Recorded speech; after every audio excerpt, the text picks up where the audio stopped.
তো এইরকম করে রমার ঘুগনি করলে কার না ভাল লাগে? দারুণ স্বাদ লাগে। আবার সকালের টাইমে জলখাবারে থাকলে তো বলতেই হবে না। এত সুন্দর লাগে খেতে। তার সাথে আবার গরম, গরম রুটি। ওটা পেয়ে গেলে তো আর বলতে হবে না, স্বর্গটা কাছে চলে আসে সকাল।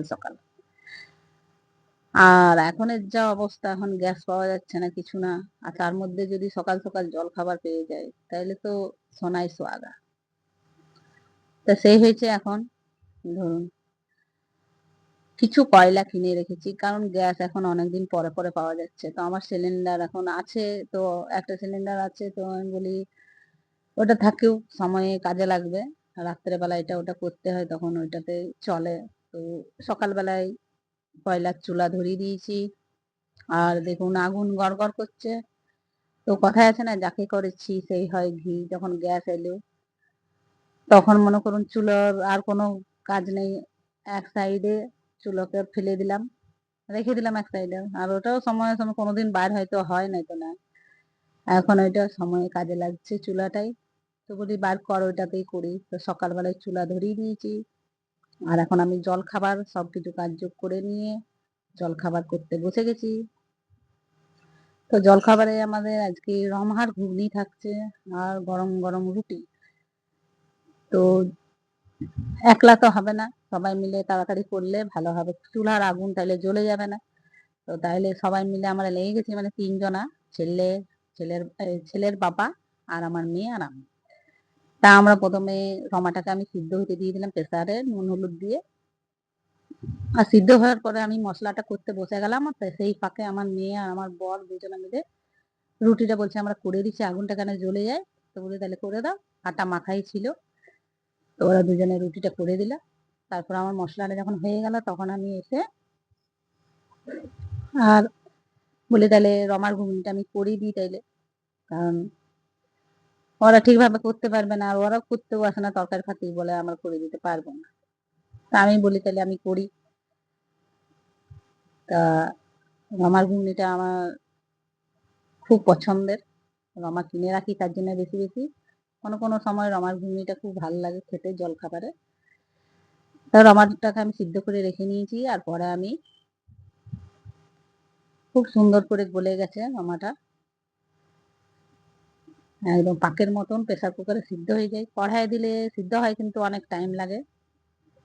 তা আমি তেল বসিয়ে পেঁয়াজ, কাঁচা লঙ্কা দিয়ে ভেজে আর তারপর রমাটাকে সিদ্ধটাকে দিয়ে দিলাম।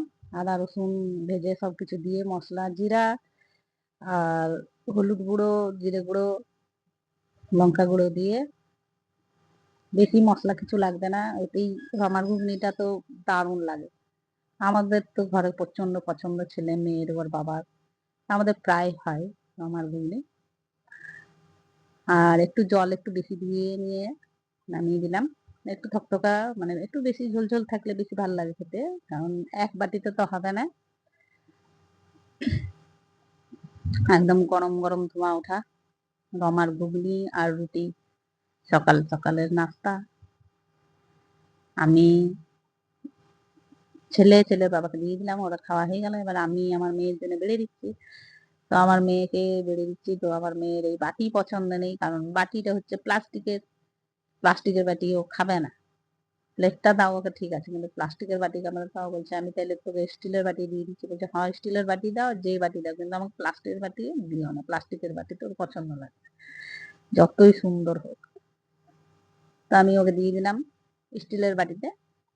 আর খেয়ে ওর প্রচন্ড পছন্দের ডাল, ওই জন্য বারবার রিয়াকশন দিচ্ছে যে আমার খুব ভাল লাগছে।